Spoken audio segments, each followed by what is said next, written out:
I bought a $2 million villa on the ocean front, dreaming of peace and quiet. But as soon as my son-in-law found out, he called. "We're on our way to you. There will be 15 of us.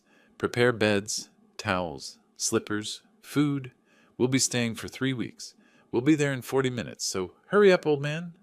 His arrogance boiled like an ocean storm, and I smiled and made a plan that would turn everything upside down. Before we continue, please subscribe to the channel and write in the comments what time it is where you are now. The phone's shrill ring shattered the peaceful afternoon silence like glass hitting concrete. I set down the crystal wine glass I'd been unwrapping and reached for my cell, expecting perhaps a congratulatory call from an old colleague. Through the kitchen's floor-to-ceiling windows, the Pacific stretched endlessly blue, waves rolling against the private beach below my new villa. "Hello? Old man, we're already on our way to you." Brian's voice hit my ear like a sledgehammer. No greeting, no pleasantries, pure undiluted entitlement. There'll be 15 of us, so prepare beds, towels, slippers, food, the whole deal. We'll stay for 3 weeks. We'll be there in 40 minutes, so hurry up. My hand tightened around the phone. 40 years of engineering work, careful savings, delayed gratification, all for this moment of peace in my dream home. Moving boxes still cluttered the marble countertops, packing papers scattered across surfaces I hadn't yet claimed as truly mine. "Brian, wait a minute. I haven't even fully moved in yet. The house isn't ready for—" "Listen, I don't care what you've got going on right now." His voice carried that familiar tone of casual dismissal, as if my concerns were mere background noise. "You've got money. That means you've got space. End of discussion." The ocean breeze through the open patio doors carried the scent of salt and freedom, but Brian's words poisoned the air. I gripped the granite countertop with my free hand, watching my knuckles whiten against the dark stone. "But Brian, this is my first week here. I still have boxes everywhere. No proper bedding set up for guests." "Figure it out, old-timer. You're retired, right? What else do you have to do?" The sound of car engines revved in the background of his call. "Jessica's already packed the kids' stuff. Mike and Ashley are bringing their crew, too. It'll be like one big family reunion." Family reunion. The words twisted in my chest like a rusted knife. After everything I'd done, everything I'd given, this was how he saw our relationship. A one-way street paved with my generosity and his assumptions. "I need time to prepare properly. Maybe next month when—" "Next month?" Brian's laugh was sharp, mocking. "We're already driving, Richard. Already committed. You wouldn't want to disappoint the kids, would you? Jessica's been telling them about Uncle Richard's fancy new beach house for weeks."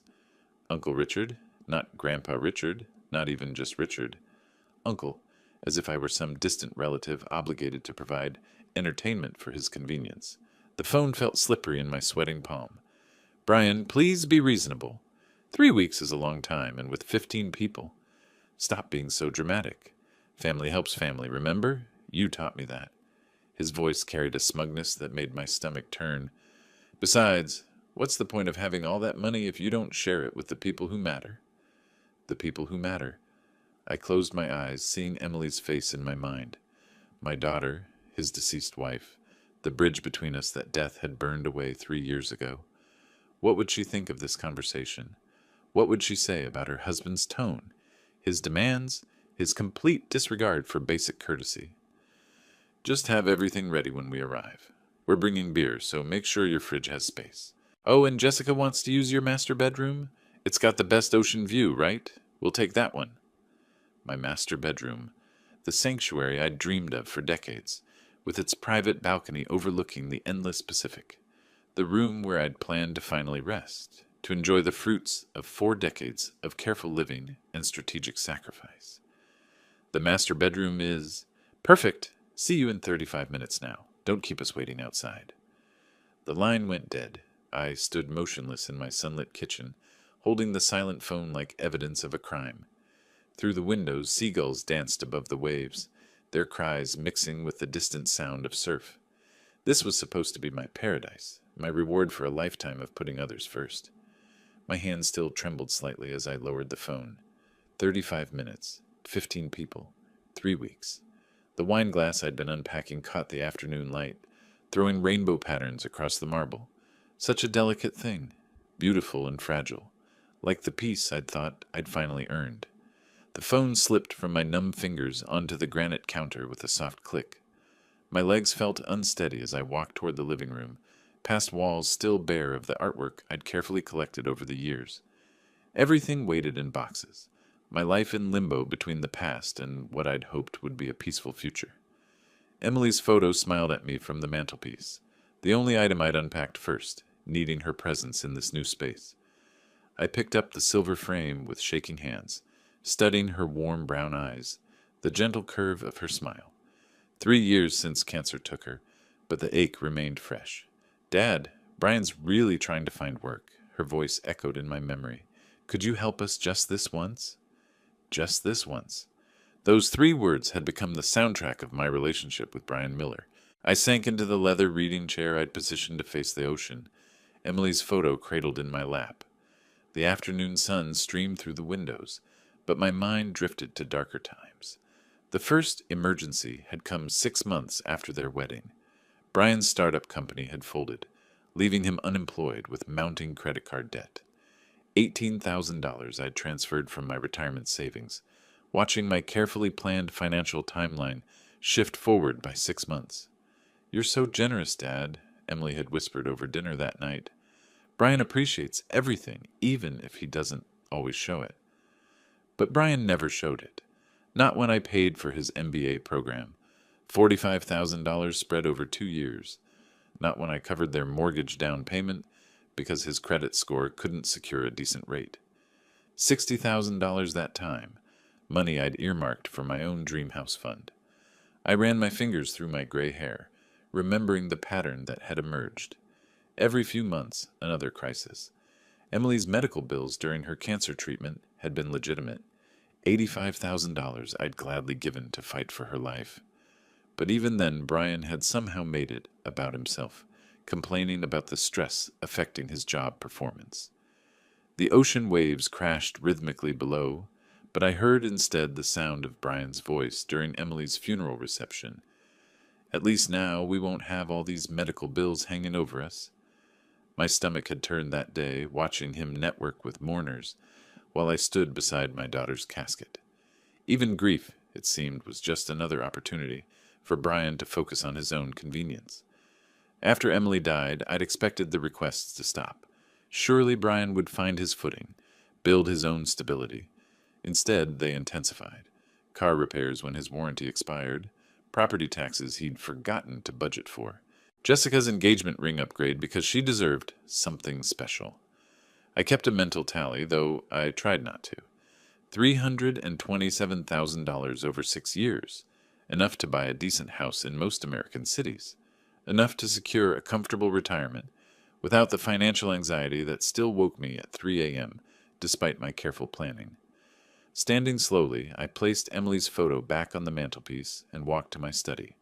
The ocean view from this room had sold me on the house, endless blue stretching to the horizon, promising peace and space to think. Instead, my reflection stared back from the window, an older man who'd spent 40 years building other people's dreams, while his own gathered dust. The worst part wasn't the money. Money could be earned again, saved again, managed more carefully. The worst part was the gradual erosion of respect, the slow transformation from generous father-in-law to expected ATM. Brian's tone had shifted over the years from grateful to entitled, from requesting to demanding. Today's call crystallized everything. No discussion of my circumstances, my needs, my plans. Just assumption and demands, wrapped in the thin veneer of family obligation. 15 people descending on my sanctuary like locusts, consuming what I'd spent decades building. My hands drummed against the windowsill as anger built in my chest, a slow, burning heat I'd suppressed for too long. Emily had always asked me to be patient with Brian, to remember that people show love differently, but Emily was gone, and Brian's version of love looked suspiciously like exploitation. The sound of car engines in the distance pulled me from my thoughts. Faint but growing louder, multiple vehicles approaching up the winding coastal road that led to my villa. My 35 minutes of peace had evaporated faster than morning fog. I checked my watch. 3:15 p.m. Brian had made good time. Through the study window, I could see dust clouds rising from the private road that connected my property to the main highway.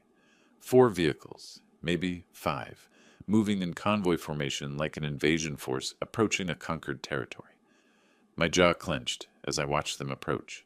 This wasn't a family visit. This was a siege. Car doors slammed in rapid succession, the sounds echoing off the villa's stone fayat like gunshots.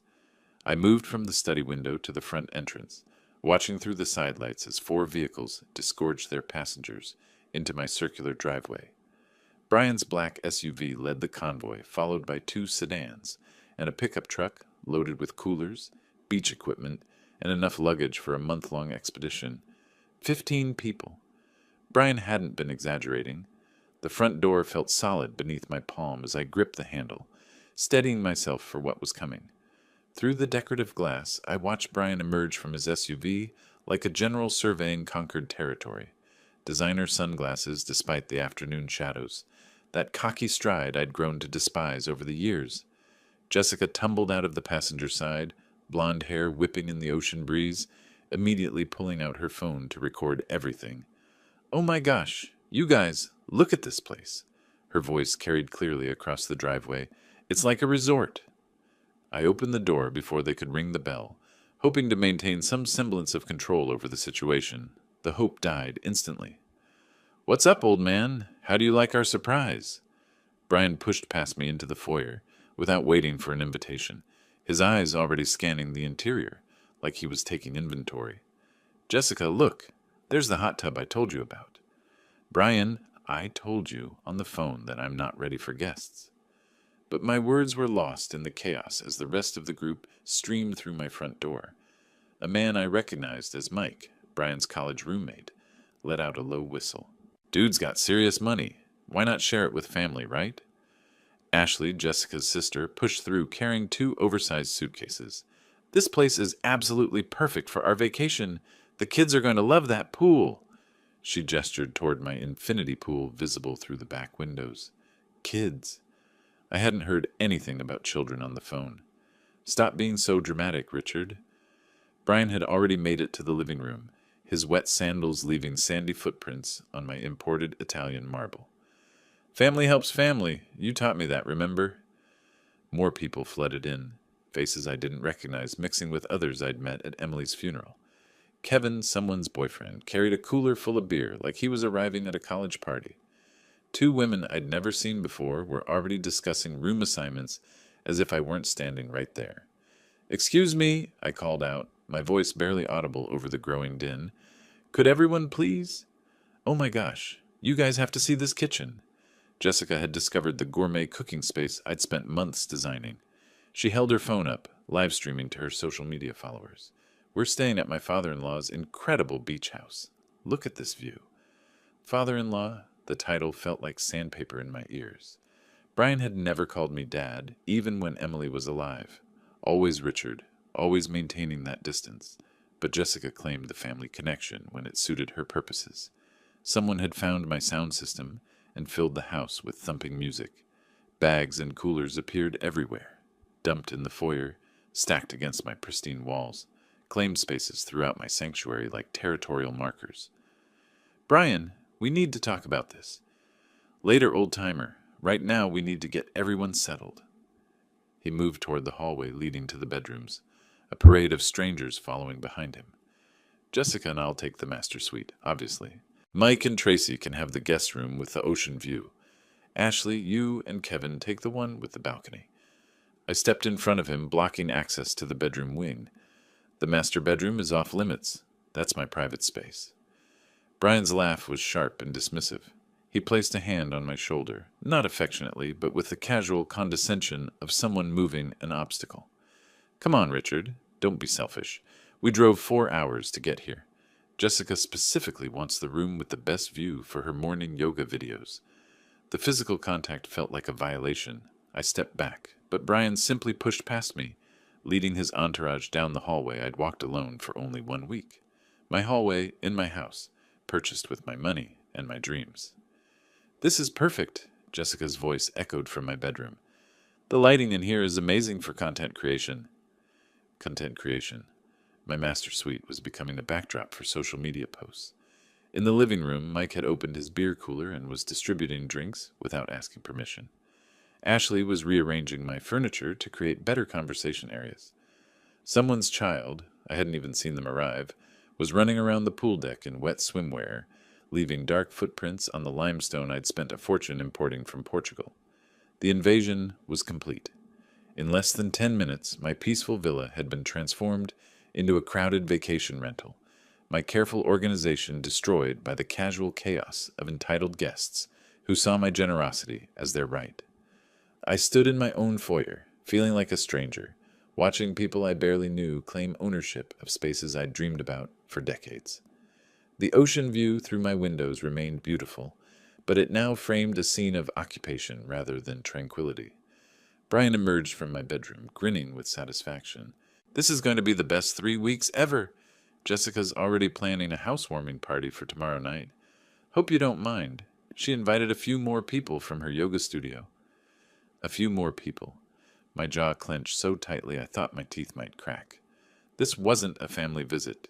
This was a hostile takeover, and I was being demoted from homeowner to unpaid staff in my own paradise. Jessica emerged from my master bathroom like she owned the place, a white towel wrapped around her wet hair, water droplets marking a trail across my imported marble floors. She carried her designer suitcase with casual confidence, already planning where to arrange her belongings in my private sanctuary. "Excuse me." I planted myself firmly in the bedroom doorway, arms crossed. "This room is off limits."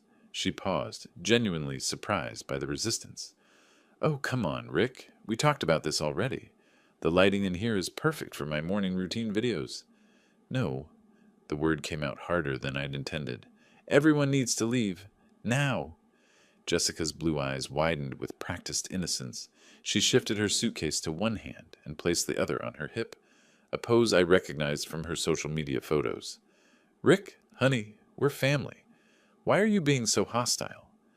Behind her, Brian appeared in the hallway, drawn by the unexpected confrontation. His expression darkened when he saw me blocking access to what he'd already claimed as his territory. "Richard, move aside. We've been driving for hours. This is my house." I stood my ground, my voice gaining strength with each word. "I want all of you to leave immediately." Brian's laugh was sharp and dismissive. "Your house? Really? Did you forget everything you owe our family?" He stepped closer, invading my personal space with calculated intimidation. "Did you forget who the real victim is here?" The real victim. After $300,000, after 6 years of constant financial bleeding, after giving him my daughter's inheritance and my own retirement security, I was somehow the debtor in his twisted accounting. "I don't owe you anything." My hands shook, but not with fear, with suppressed rage that had been building for years. "This conversation is over." Jessica tried to squeeze past me with her suitcase, assuming my resistance was merely theatrical. I shifted to block her path completely, and she stumbled backward with a gasp of genuine shock. "Rick, that's so rude." The commotion drew others from throughout the house. Mike appeared with a beer in his hand, Kevin close behind carrying beach towels like trophies. Ashley emerged from the guest bathroom, her makeup half applied. Someone turned down the music, and suddenly the entire group was watching our standoff. "Dude, what's your problem?" Mike's voice carried the casual arrogance of someone accustomed to getting his way. "We're not hurting anything." "You're trespassing." I looked around at their faces, seeing entitled confusion where there should have been embarrassment. "All of you." Brian placed his hand on my shoulder with patronizing familiarity. "Emily would be ashamed of how selfish you've become, old man." That contact, unwanted, presumptuous, designed to diminish me, triggered something fundamental. I jerked away from his touch with enough force to make him stumble backward. "Don't you dare touch me." My voice carried a tone I'd never used before, one that made several people step back involuntarily. "And don't you ever use my daughter's name to justify your greed." Jessica's lower lip began to tremble in a performance I'd seen countless times when she wanted something expensive. "Daddy Rick, we just wanted to spend time with you. We thought you'd be happy to share your beautiful house with family." Daddy Rick? The nickname made my skin crawl. This woman who'd married my daughter's widower, who'd moved into the apartment I'd helped furnish, who'd worn Emily's jewelry to their wedding. She thought endearments would erase the audacity of her invasion. Happy? I looked around at the chaos they'd created in 30 minutes. You want me to be happy about strangers claiming my bedroom, ransacking my kitchen, treating my home like your personal resort? We're not strangers, Ashley protested, though I couldn't remember meeting her before today. We're Brian's friends. That makes us practically family. Practically family. The phrase that apparently granted unlimited access to my life, my resources, my peace. Brian sensed the mood shifting and tried to regain control. Look, Richard, I understand you're overwhelmed. Moving is stressful. But we're here now. We've made arrangements. And turning us away would create serious problems for everyone. The threat was subtle but unmistakable. Serious problems? For whom? For his friends who'd driven 4 hours expecting a free vacation? For Jessica who'd promised her social media followers exclusive content from a luxury villa? For Brian who'd painted himself as the generous family member, providing his friends with access to his wealthy father-in-law's property? The only problem, I said, my voice steady despite the adrenaline coursing through my system, is 15 people who think they can occupy someone else's home without permission. Without permission? Brian's mask of reasonableness finally slipped. After everything this family has been through, after everything you've put us through with your demands and expectations, everything I'd put them through, 6 years of writing checks, covering emergencies, enabling their lifestyle, and somehow I was the one making demands. Kevin stepped forward, his beer-scented confidence filling the hallway. Look, Pops, maybe you should just chill out. We'll clean up after ourselves. No harm, no foul. Pops, another casual diminishment from a stranger drinking my beer in my hallway. The group was closing ranks now, their body language shifting from apologetic to defensive. 15 against 1 in my own home.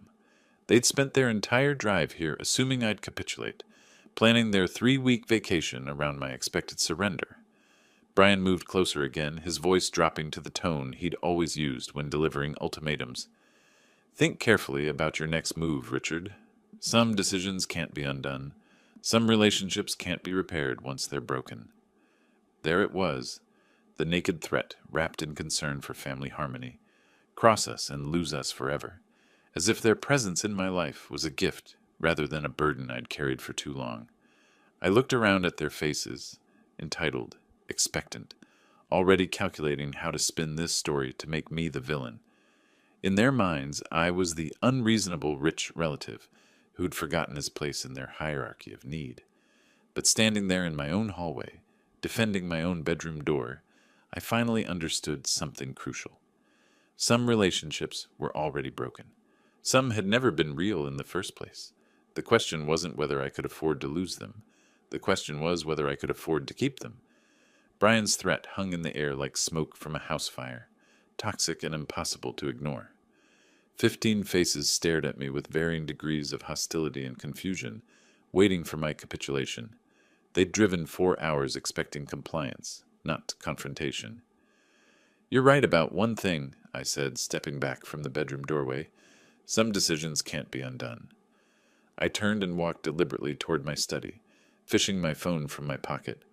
Behind me, Jessica's voice rose in theatrical desperation. Where are you going? We need to talk about this like adults. Like adults.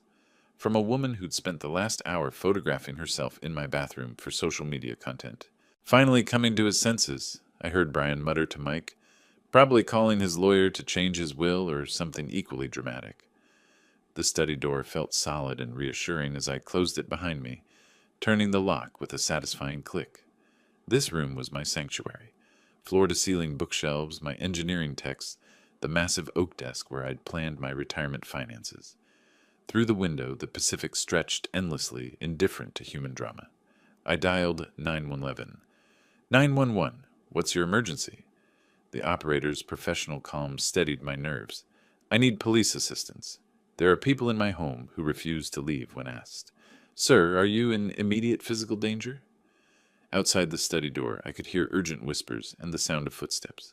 They were gathering, planning their next approach. Not yet, but they're refusing to leave my property, after being told multiple times. Can you verify that this is your legal residence, sir? Yes, I'm the homeowner. Purchased last month. I can provide documentation. The title papers sat in my desk drawer, official proof of ownership that felt suddenly precious. Heavy knocking erupted on the study door. Richard! Brian's voice carried forced joviality. Come on out. Let's discuss this reasonably. Sir, how many individuals are involved? The operator's questions followed standard protocol, each one reinforcing that I had legal standing here. 15 people. They arrived without invitation about an hour ago and are refusing to leave despite multiple requests. The knocking intensified. Jessica's voice joined Brian's, higher-pitched and artificially sweet. Daddy Rick, please don't do anything crazy. We can work this out. Officers are being dispatched to your location. Can you remain in a secure area until they arrive? Yes, I'm in my study with the door locked. The relief in my voice surprised me.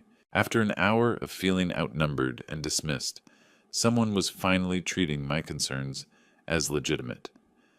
Estimated arrival time is 15 to 20 minutes. Stay on the line if you feel unsafe. Through the door, I could hear the group's whispered conference growing agitated. Someone, Ashley, I thought, suggested they should just leave before this gets crazy. But Brian's voice cut through the uncertainty with his usual arrogance. He's bluffing. Richard doesn't have the backbone for this. He'll come out in 5 minutes and apologize. The backbone.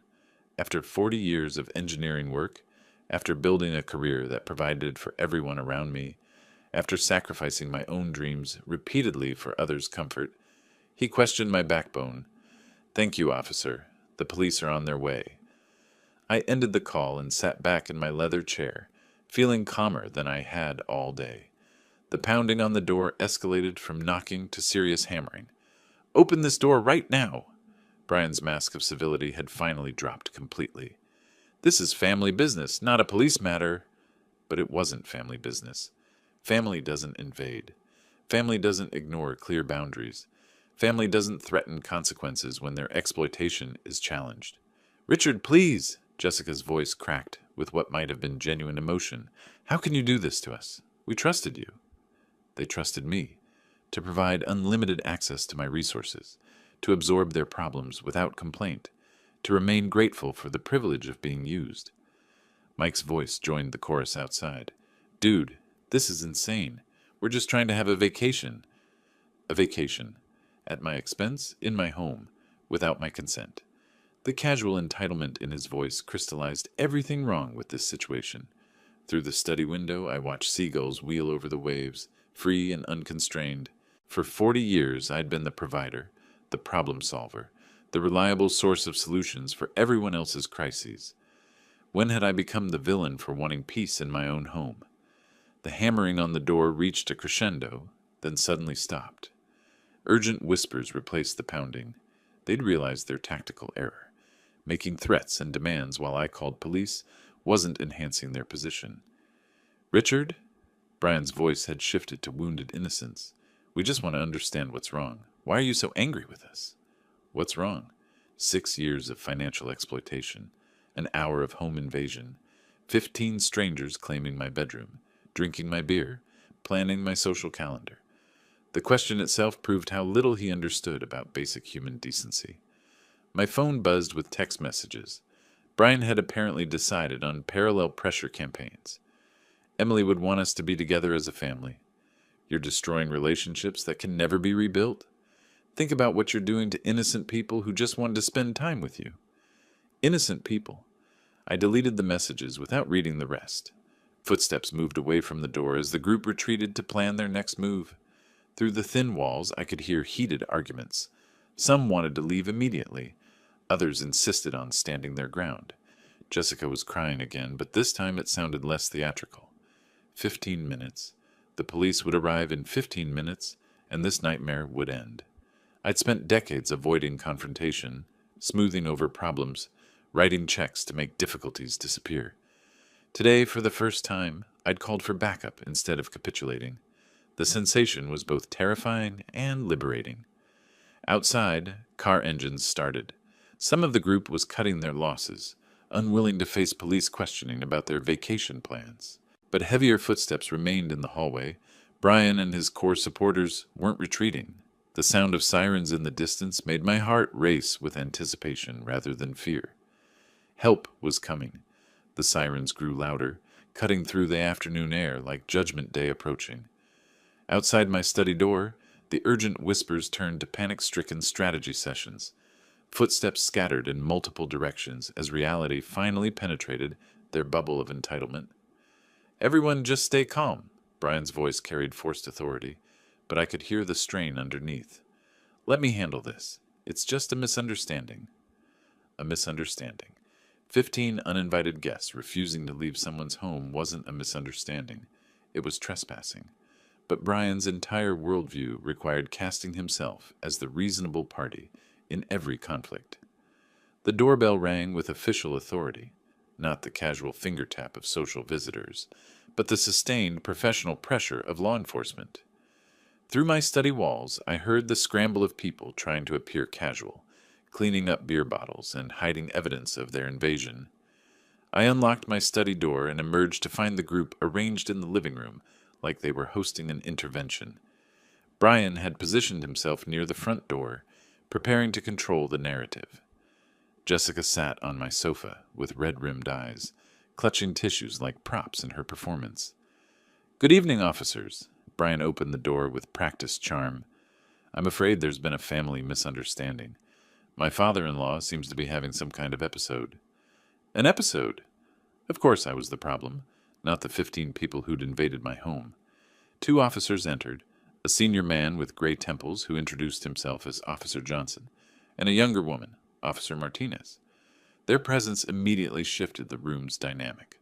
Suddenly Brian's swagger seemed forced, Jessica's tears looked theatrical, and the group's casual appropriation of my space felt obviously wrong. "Sir, are you the homeowner who called about trespassing?" Officer Johnson addressed me directly, his tone professional but sympathetic. "Yes, I'm Richard Clark. This is my property." I pulled the deed from my study, hands steady despite the adrenaline.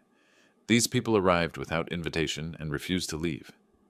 Officer Martinez scanned the room, taking in the scattered luggage, empty beer bottles, and general chaos. "How many individuals are we talking about?" 15 when they arrived. Some may have left when they heard the sirens." Brian stepped forward with his most reasonable expression. "Officers, this is clearly a family dispute. Richard's been under stress since moving, and I think he's just overwhelmed by having visitors." "Sir, family relationship doesn't override property rights," Officer Johnson replied, examining my deed. "The homeowner has the legal authority to determine who stays on his property." The simple statement hit the room like a physical blow. For the first time all day, someone in authority had confirmed what I'd been saying. This was my house, and my decision. Jessica looked genuinely shocked. "But we're family. Doesn't that mean anything?" Officer Martinez's expression remained neutral. "Ma'am, family status doesn't grant automatic access to someone else's property without permission." "Permission?" Brian's voice rose despite his attempt to stay controlled. "He's been planning this villa as a family gathering place for months. We just assumed—" "You assumed wrong," Officer Johnson cut him off. "Mr. Clark, do you want these individuals removed from your property?" The question hung in the air like a sword waiting to fall. 15 faces stared at me, some angry, some pleading, all finally understanding that their assumptions had been legally meaningless. "Yes," I said clearly. "I want them all to leave immediately." The words felt like lifting a weight I'd carried for years. No explanation, no justification, no apology for setting basic boundaries in my own home. Officer Martinez addressed the group. "You have 15 minutes to gather your belongings and vacate the premises. Anyone who remains after that will be arrested for trespassing." The scramble began immediately. Mike and Kevin moved fastest, grabbing their beer cooler and mumbling apologies as they headed for the door. Ashley shot accusatory looks at Brian while stuffing clothes into her suitcase. Several people I barely recognized simply fled without saying goodbye. "This is ridiculous," Brian protested as he watched his authority collapse. "We drove 4 hours. We made arrangements." "You made arrangements without consulting the property owner," Officer Johnson replied. "That's not a legal reservation, sir." Jessica was gathering her belongings from my master bedroom, her movements sharp with anger. "Richard, you're going to regret this decision for the rest of your life." But I felt no regret, only relief. Watching strangers remove their possessions from my private spaces felt like reclaiming stolen territory. Brian made one final attempt at manipulation as he packed his SUV. "Emily would be ashamed of what you become, old man. Selfish and bitter." Officer Johnson stepped between us. "Sir, you need to leave now. Any further contact with Mr. Clark could be considered harassment." The last car pulled out of my driveway as the sun touched the horizon, painting my villa in golden light. Officer Martinez completed her paperwork, while Officer Johnson explained the documentation process. "You'll have a formal report number for your records. If they return without permission, call us immediately. Today's incident establishes a clear pattern of trespassing." After the officers left, I stood alone in my foyer, surrounded by blessed silence. The chaos was gone. Scattered beer bottles, sandy footprints, the sound of entitled voices claiming my spaces. My phone buzzed with angry text messages, but I turned it off without reading them. For the first time in 6 years, I'd said no without apologizing. I'd called for help instead of suffering in silence. I'd chosen my own peace over their convenience. The ocean waves crashed rhythmically outside my windows, washing the beach clean with each cycle. Tomorrow would bring new challenges. Angry phone calls, social media campaigns, family members choosing sides. But tonight, my home was mine again, and that felt like the beginning of something that looked remarkably like freedom. The deadbolt clicked with finality as I watched the last police car disappear down the coastal road, its taillights fading into the gathering dusk. The incident report crinkled in my grip, official documentation that I'd been right, that my home was mine to control. Yet standing in my empty foyer, I felt strangely hollow instead of triumphant. Silence pressed against my eardrums after hours of chaos. No arguing voices, no footsteps on my marble floors, no music bleeding from rooms I'd never authorized anyone to occupy. Just the distant crash of waves and the gentle hum of my air conditioning system. Sounds I'd dreamed of enjoying in peace. I walked through my villa like a crime scene investigator, cataloging the evidence of invasion. Beer cans clustered on my granite countertops. Wet towel prints darkened my hardwood floors, and furniture sat askew where strangers had rearranged my careful design. In the guest bathroom, Jessica's makeup still stained my marble vanity, foundation smears like territorial markings. The master bedroom felt violated in ways beyond the physical. Someone had moved Emily's photo from my nightstand, knocked over during their claiming of my private space. I picked up the silver frame, studying my daughter's gentle face through cracked glass. "Be kind to Brian, Dad," her voice echoed in my memory. "He's hurting too." But Emily had never asked me to be a doormat. She'd requested kindness, not endless financial sacrifice. Standing in my bedroom where strangers had planned to sleep for 3 weeks, I finally understood the difference. My phone buzzed insistently from the kitchen counter where I'd abandoned it during the confrontation. The screen showed 17 missed calls and 43 text messages, all from the same contact, Brian Miller. I read them in chronological order, watching his tone shift from wounded confusion to naked threat. "Richard, we need to talk about what happened today. You embarrassed my wife in front of our friends. That's not acceptable. Family doesn't call police on family. Emily would be disgusted. You think you won today? You have no idea what's coming. By tomorrow, everyone will know what kind of person you really are. Enjoy your empty house, old man. It's all you'll have left." The messages continued, each one darker than the last. Brian's mask had finally slipped completely, revealing the manipulative core I'd been too generous to acknowledge for 6 years. But now, with official documentation of his trespassing and threatening text messages accumulating on my phone, his true nature was creating its own evidence trail. I poured myself 3 fingers of scotch and settled into my leather reading chair, the one positioned to capture the perfect ocean view. Outside, sunset painted the Pacific in shades of gold and crimson, the daily masterpiece I'd bought this villa to enjoy. Yet Brian's threats cast shadows across even this beauty. Had I been too harsh? The question gnawed at me despite the legal validation. They were family, however dysfunctional. Emily's friends, her chosen relationships, her husband's new life. By calling police, had I destroyed bridges that could never be rebuilt? My phone buzzed again. Another message from Brian, this one accompanied by a photo. Jessica crying in their car. Her mascara streaked down her cheeks in theatrical rivulets. "Look what you did to her. Happy now?" I deleted the message without responding. Jessica's tears were real, but so was my exhaustion from years of manipulation. So was my right to peace in my own home. So was the $290,000 I'd given them without receiving even basic courtesy in return. The scotch burned warm in my chest as I continued my house restoration ritual. Each straightened piece of furniture felt like reclaiming stolen territory. Each cleaned surface erased evidence of their presumption. The physical work helped process the emotional earthquake of finally saying no. But as evening deepened into night, unease crept in alongside satisfaction. Brian's final messages carried an ominous certainty that worried me more than his earlier rage. "You have no idea what's coming." Wasn't the frustrated threat of someone accepting defeat. It was a promise from someone planning retaliation. I'd won the battle for my home, but something in Brian's tone suggested the war was just beginning. Emily's photo smiled at me from the restored nightstand, her expression peaceful in the lamplight. What would she think of today's events? Would she approve of my standing firm?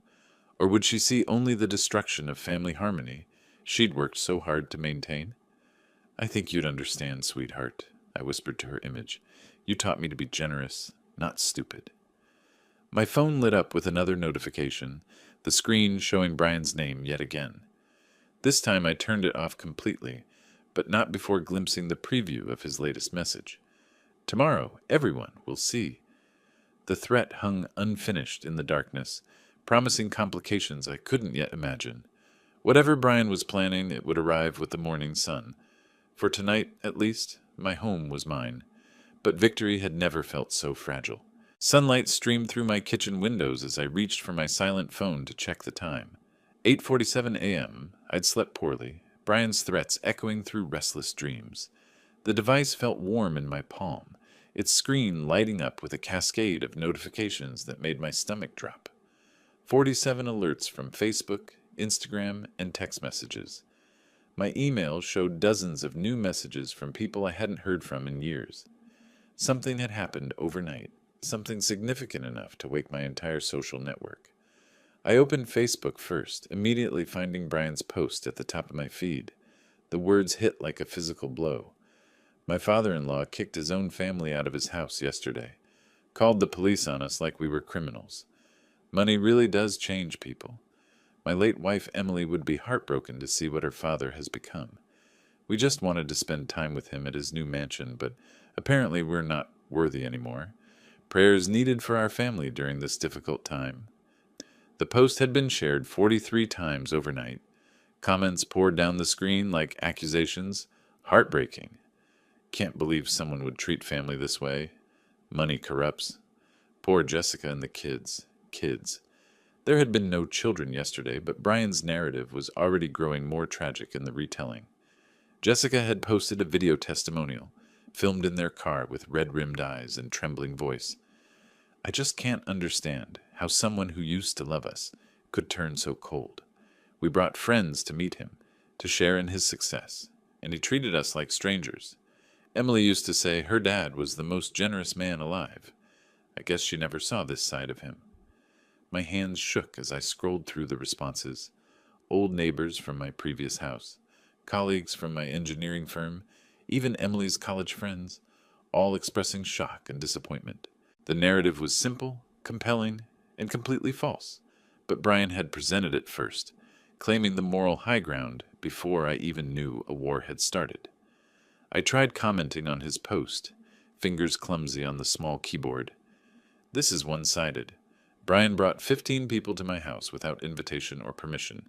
When asked to leave, they refused. I had every right." But my comment looked defensive against Brian's emotional appeal. Within minutes, replies appeared. "Classic gaslighting, Richard. Why are you trying to justify abandoning family?" 15 people? That sounds exaggerated." Brian's response came quickly. See how he's trying to rewrite history. This is exactly the kind of manipulation Emily used to complain about in private. Emily complaining about me in private. The lie was so audacious, so calculating, that it took my breath away, but people were believing it, sharing it, adding their own interpretations in outrage. Ashley had shared the post with her commentary. Disgusting behavior from someone who should know better. Jessica's like a daughter to me, and seeing her treated this way makes me sick. Mike added, "We drove 4 hours just to spend time with family. Got treated like criminals for wanting to use his pool. Rich people problems, I guess." A pool party. That's what they were calling their invasion now. A simple request to use family facilities, cruelly denied by a bitter old man with more money than heart. I moved to the kitchen table, coffee growing cold as I read comment after comment. People I'd known for decades were questioning my character based on Brian's carefully crafted sob story. Former neighbors expressed disappointment. Emily's friends spoke of feeling deceived about my true nature. Margaret Chen, Emily's closest college friend, had written, "Richard, I'm shocked. This doesn't sound like the man Emily described. What happened to you?" I tried responding privately. "Margaret, there's much more to this story. Brian brought 15 people to my house without asking, claimed my master bedroom, and refused to leave when I asked them to. The police confirmed I had every right to remove them." Her reply came within an hour. "I find it hard to believe Emily's husband would lie about something like this. Maybe you should look at your own behavior instead of blaming others." The realization hit me like cold water. Brian had weaponized Emily's memory and their shared grief. He was the suffering widower, the devoted husband still mourning my daughter 3 years later. I was the wealthy father-in-law who'd abandoned him in his time of need, choosing money over family bonds. Every attempt to defend myself made me look worse. Social media rewarded emotional authenticity over factual accuracy, and Brian's tearful narrative was perfectly calibrated for viral sympathy. My dry explanations about property rights and legal documentation sounded petty against his heartbroken father-in-law. Story. By noon, the post had been shared 87 times. Local news pages were picking it up as a human interest story about family dysfunction in wealthy communities. Comment threads spawned their own comment threads, each one amplifying Brian's version while dismissing my attempts at clarification. I closed the laptop in frustrated defeat and stared at my study wall, lined with engineering certificates and achievement awards. 40 years of professional recognition, community service, charitable giving. None of it mattered against one manipulative Facebook post crafted to trigger a maximum emotional response.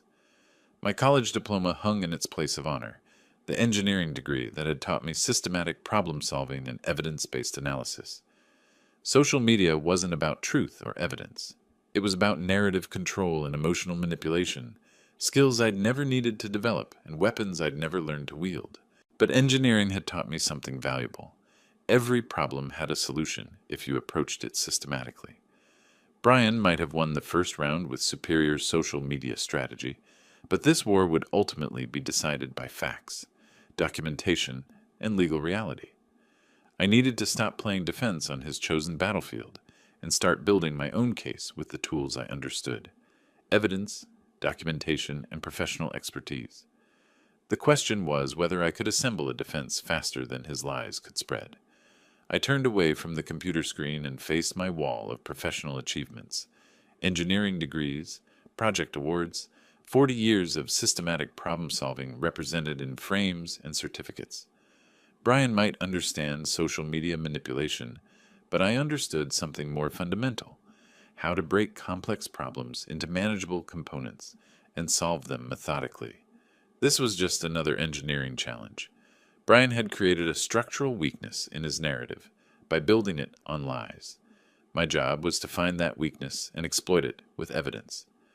I opened my filing cabinet with deliberate precision, retrieving the folder labeled Family Financial Assistance, a habit from my engineering days of documenting everything. Inside, bank statements, canceled checks, and transfer receipts told the real story in black and white numbers. Spreading the documents across my desk chronologically, I began calculating. MBA tuition payments, $45,000 over 2 years. Wedding expenses, $30,000 in a single month. House down payment, $60,000 when Brian's credit couldn't secure decent terms. Emily's medical bills during her cancer treatment, $85,000 in documented payments to hospitals and specialists. Car payments, credit card bailouts, emergency loans that never got repaid. The total reached $290,000 in 6 years of systematic financial support. Not gifts given freely among equals, but an escalating pattern of demands backed by family guilt and Emily's illness. Every payment had a date, amount, and bank record. Brian had forgotten he was dealing with an engineer who documented everything for tax and estate planning purposes. His emotional Facebook narrative would crumble against this mountain of financial evidence. I picked up my phone and dialed Howard Brennan, my estate attorney since Emily's death. We'd worked together on my will, trust arrangements, and property purchases, a professional relationship built on mutual respect and careful documentation. Howard, it's Richard Clark. I need advice about family financial gifts that have become complicated. Richard, good to hear from you. What kind of complications are we talking about? My son-in-law has been posting false information about me on social media, claiming I abandoned the family. But I have documentation showing nearly $300,000 in financial support over 6 years. No loan agreements, no repayment schedules. I treated them as gifts. Now I'm wondering about legal options. Howard's pause was thoughtful. The distinction between gifts and loans can be legally significant, Richard. Without written agreements, debt recovery is difficult. But there are options. Detrimental reliance, unjust enrichment, several theories we could explore. Do you have comprehensive documentation? Bank records for everything. Dates, amounts, purposes. I can show the pattern of increasing demands and his lifestyle beyond any legitimate income source. Excellent. This kind of systematic exploitation might fall under elder financial abuse statutes, especially given the pattern and amounts involved. Let's meet Monday morning. Bring everything you have. I scheduled the appointment and returned to my document analysis, creating a detailed spreadsheet that revealed the true scope of Brian's financial dependence. His social media posts complained about money problems, while my bank records showed steady payments supporting his lifestyle. The contradiction was damning. Opening Brian's Facebook page, I began screenshotting his financial complaints and requests for help dating back years. Posts about needing money for car repairs while I was paying his insurance. Complaints about expensive medical bills while my accounts showed direct payments to his doctors. A pattern of public poverty, claims contradicted by private financial support. Jessica's Instagram revealed even more damaging evidence. Photos of expensive vacations, designer clothes, restaurant meals at high-end establishments, all funded by money I'd provided while they portrayed themselves as struggling family members deserving sympathy. By afternoon, I had assembled a comprehensive file documenting 6 years of financial manipulation, timeline of payments, screenshots of contradictory social media posts, analysis of lifestyle expenses versus declared income, evidence of systematic deception spanning years, not just yesterday's incident. Brian's Facebook narrative portrayed me as a wealthy miser abandoning poor relatives. My documentation showed the opposite, a generous father-in-law systematically exploited by manipulative in-laws who'd received nearly $300,000 while portraying themselves as victims. The irony was perfect. Brian's strength, his ability to manipulate public perception, had created his weakness. Every social media post claiming poverty was now evidence of deception. Every photograph of expensive purchases was proof of fraudulent financial need. I organized the final stack of documents into a comprehensive file folder, labeling it B. Miller Financial Recovery, in my precise engineer's handwriting. This would be my opening move. Not defensive social media responses, but offensive legal action backed by systematic documentation. Placing the folder in my briefcase for Monday's legal consultation, I glanced at Emily's photo on my desk. Her gentle smile seemed approving, as if she understood that protecting myself wasn't betraying her memory. It was honoring the systematic, careful approach to life she'd always admired in me. "I think you'd approve of this approach, sweetheart," I said quietly. "No emotional manipulation, just facts and evidence." My phone rang with an unknown number, probably another reporter wanting to discuss the family feud that was apparently becoming local news. But I had work to do, documentation to complete, legal strategies to develop. Brian had chosen the wrong opponent. He'd picked a fight with someone who solved problems for a living, who documented everything, who understood that sustainable victories required solid foundations rather than emotional manipulation. This wasn't about revenge. This was about justice, self-protection, and ensuring that systematic exploitation couldn't continue hiding behind claims of family loyalty. The game had changed, and I was finally playing to win. Sunday morning dawned clear and purposeful. I sat at my study desk like a general preparing for decisive battle. The comprehensive folder labeled B. Miller Financial Recovery spread before me in organized precision. Coffee steamed beside Emily's photo as I reviewed 6 years of systematic documentation. Bank statements, transfer records, screenshots of Brian's contradictory social media posts, claiming poverty while living off my generosity. At 8:30 a.m., I drove to Howard Brennan's downtown office, my briefcase heavy with evidence. The attorney had agreed to an emergency Sunday consultation after I'd explained the urgency. Brian's social media campaign was gaining momentum daily, and legal response required immediate action. "Richard, this level of documentation is remarkable," Howard said, spreading my financial records across his mahogany conference table. "Most people don't keep such detailed records of family assistance. 40 years of engineering taught me to document everything." I watched him calculate totals, his eyebrows rising with each page. I never imagined I'd need it for this purpose. Howard's fingers traced the timeline of escalating demands. MBA tuition, wedding costs, house down payment, medical bills, multiple emergency loans, all without signed agreements or repayment schedules. Brian treated you like a personal bank. The pattern became clear only when I organized it chronologically. I pulled out my analysis spreadsheet. Small requests at first, always with promises to repay when things stabilized. But his lifestyle never matched any legitimate income source. "Without signed loan agreements, we'll argue detrimental reliance and unjust enrichment," Howard explained, his voice gaining professional excitement. "Your documentation proves systematic exploitation. This is an exceptionally strong case."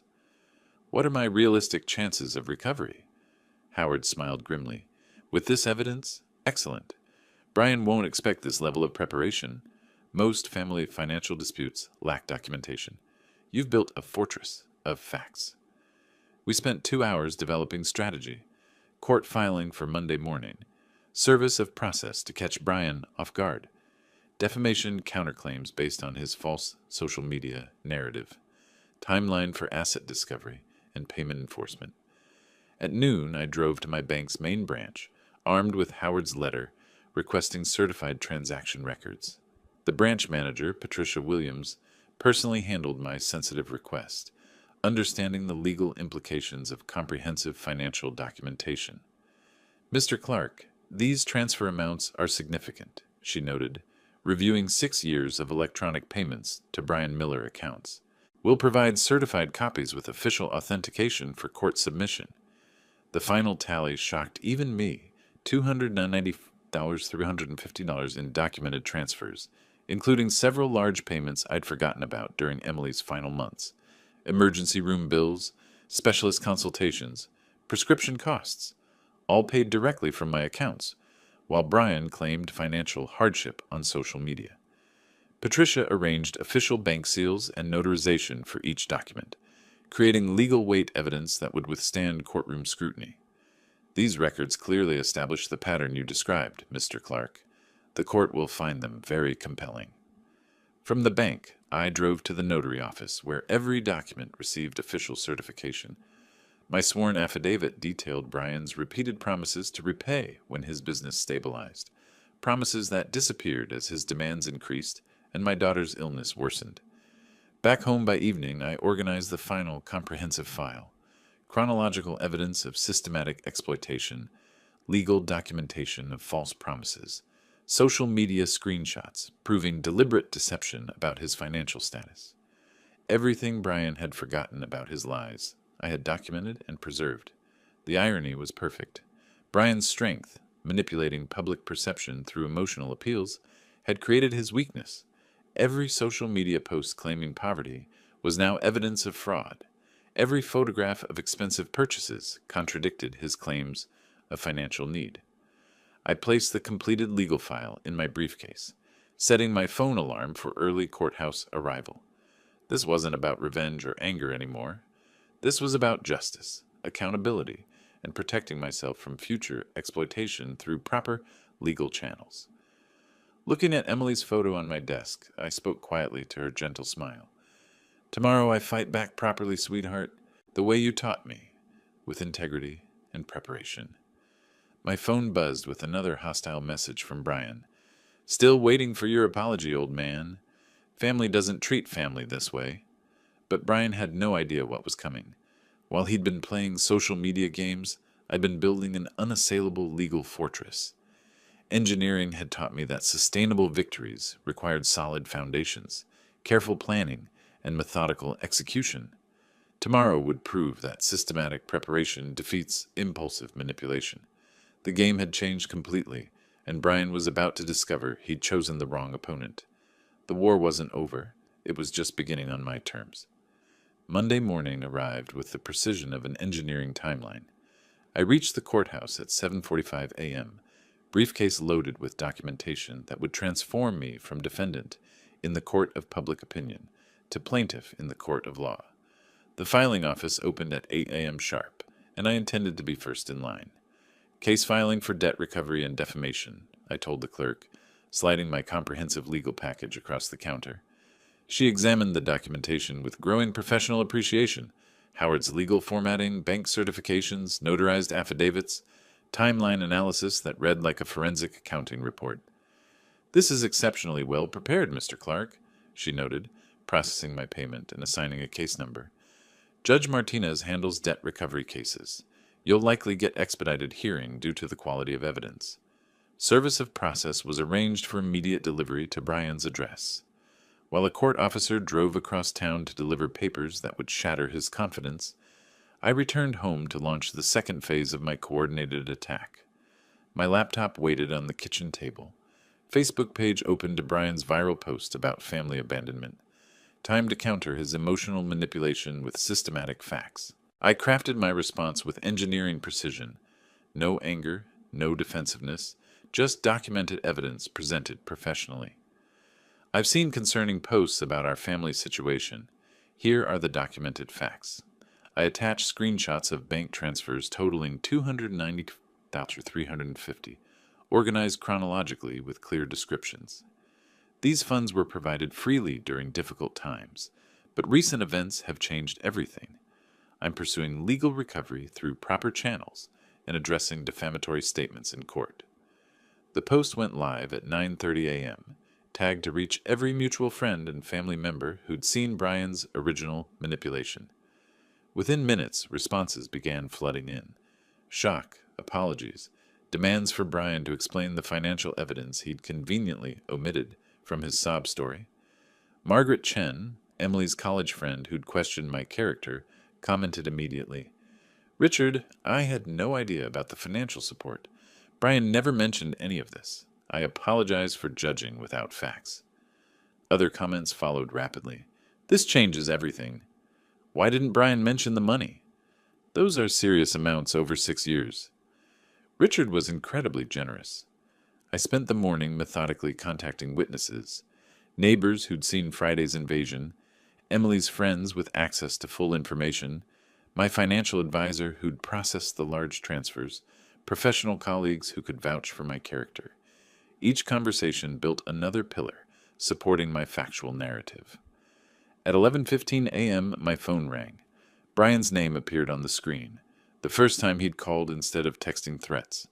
"You filed a lawsuit against me?" His voice carried genuine panic instead of his usual arrogance. "Richard, this is family business. We can work this out privately." "Family business ended when you brought 15 strangers to my home and refused to leave," I replied calmly. "Family business ended when you posted lies on social media to destroy my reputation." "Those weren't lies. You did abandon us." "Brian, I have documentation of every dollar, every promise you made to repay, every social media post where you claim poverty while spending my money. The court will decide what constitutes truth." Silence stretched across the connection. When Brian spoke again, his voice had lost all pretense of control. "What do you want? Money? I can pay some of it back. The court will determine appropriate restitution. My attorney will handle all communication from now on." I ended the call and returned to my social media campaign, posting screenshots of Brian's threatening text messages from Friday night, alongside his public claims about wanting family reconciliation. The contradiction was stark, privately threatening an elderly man while publicly playing the victim of family abandonment. Jessica called next, her voice shaking with tears that sounded genuinely terrified, rather than theatrically manipulative. "Richard, please. Brian's talking about losing the house, losing everything. Can't we work this out like family?" "Jessica, your husband exploited my grief over Emily's death to systematically extract nearly $300,000. He brought 15 people to my home without permission and called police intervention family abandonment. This stopped being about family the moment he chose manipulation over honesty." By afternoon, the social media landscape had shifted completely. Brian's original post was buried under comments, demanding explanation for the financial evidence. Former supporters were sharing my documentation, expressing shock at the scale of undisclosed financial support. Emily's friends, who'd initially supported Brian, were now apologizing and questioning his honesty about everything. Brian's social media accounts went silent around 2 p.m. No responses to the mounting questions, no attempts to explain away the financial evidence. The man who dominated narrative control for days had been neutralized by simple presentation of documented facts. Howard called at 3:30 p.m. with updates from court. "The judge reviewed your filing and Brian's panicked response. He's requesting settlement discussions through counsel. Richard, he knows he's lost. This level of documentation in a family financial dispute is unprecedented." Evening brought a final call from an unknown number. Brian's voice was barely recognizable, the confident manipulator, replaced by someone facing consequences for the first time in years. "Richard, I need to talk. Can we meet? Please?" The desperation in his voice was complete, but meetings and discussions belonged to the past, when I'd believed family loyalty required unlimited tolerance for exploitation. "All communication goes through my attorney now, Brian. You know his contact information." I hung up and walked to my deck, watching sunset paint the Pacific in brilliant oranges and purples. Tomorrow would bring more legal proceedings, more social vindication, more confirmation that systematic preparation defeats emotional manipulation. The war was essentially over. Brian had brought a social media campaign to a legal documentation fight and discovered the limitations of lies when confronted with certified bank records. Justice was no longer coming. It had arrived. Friday morning, May the 2nd, I entered the courthouse with calm confidence, Howard beside me carrying additional documentation we'd compiled during the week. Across the hallway, Brian sat slumped in a chair beside a harried-looking public defender, his designer sunglasses gone, his arrogant posture collapsed into defeated resignation. The transformation was remarkable. 5 days ago, he'd controlled the narrative, commanded social media sympathy, and treated my home like conquered territory. Now he looked like what he'd always been beneath the manipulation, a middle-aged man who'd built his lifestyle on someone else's generosity and faced consequences for the first time in his adult life. Judge Martinez reviewed the case file with methodical attention. "Mr. Clark, your documentation is extraordinarily comprehensive. Mr. Miller, your counsel indicates you wish to avoid trial through settlement discussion?" Brian's attorney, clearly working with limited resources and overwhelming evidence, attempted a weak defense. "Your Honor, my client maintains these were family gifts, given freely during times of mutual grief and support." "Counselor," Judge Martinez replied, holding up screenshots of Brian's social media posts, "your client's own statements contradict that position. Here he claims financial hardship, while bank records show systematic support from the plaintiff. Here he promises repayment when business stabilizes, then later claims gifts were unconditional." Howard presented our timeline analysis, 6 years of escalating demands, promises of repayment, lifestyle maintenance through Richard's funding while publicly claiming poverty. The pattern was undeniable when displayed chronologically. Furthermore, the judge continued, the defamatory social media campaign attempted to destroy Mr. Clark's reputation through deliberate omission of material facts. This constitutes both unjust enrichment and defamation. Brian's attorney requested a recess to consult with his client. 20 minutes later, they returned with a settlement proposal. $150,000 restitution over 3 years, public retraction of social media statements, and cessation of all defamatory communication. Mr. Clark, Judge Martinez asked, do you find this proposal acceptable? I looked at Brian's defeated face, remembering Emily's gentle voice asking me to be kind to Brian, Dad. He's hurting too. But Emily had never asked me to be a doormat. She'd requested kindness, not unlimited financial exploitation. I accept the settlement, Your Honor. Justice doesn't require destroying someone, just holding them accountable. The judge entered the agreement into official record. Brian would have 30 days to begin payments or face asset seizure. His required public retraction would be posted to all social media platforms where he'd spread his false narrative.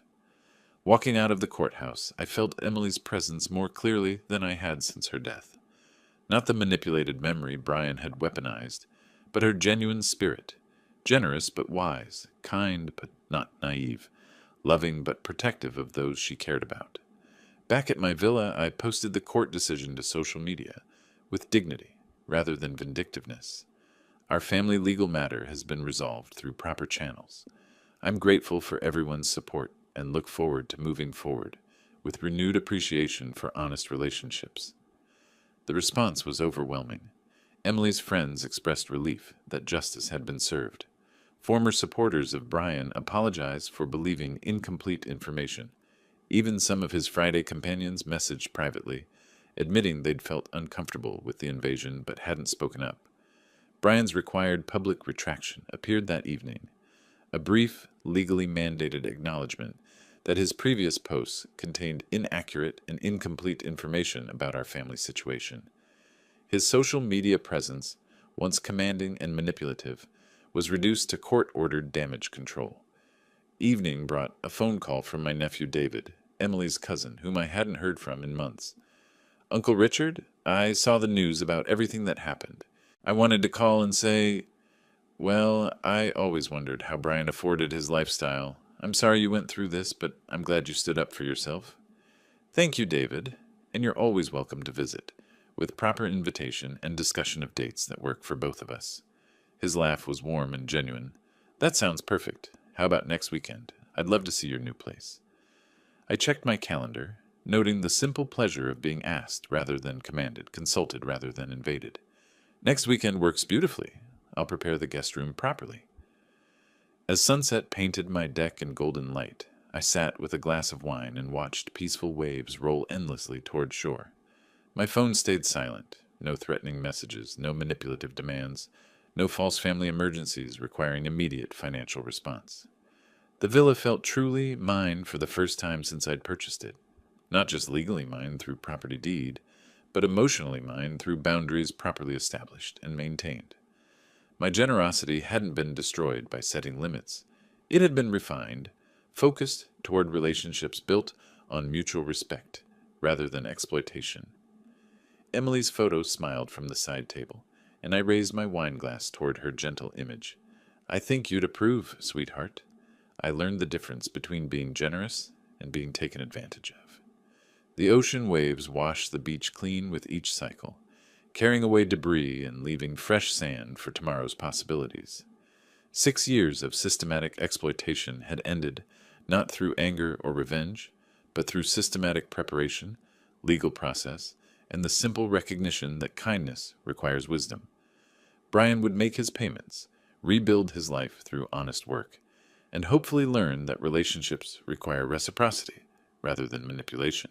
I would enjoy my earned retirement, welcome genuine family visits, and maintain the generous spirit Emily had loved, tempered now with the boundaries that made generosity sustainable.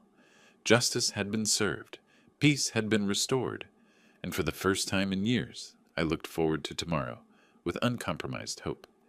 If you like this story, please like this video, subscribe to the channel, and share your impressions of this story in the comments. To listen to the next story, click on the box on the left. Thank you for watching,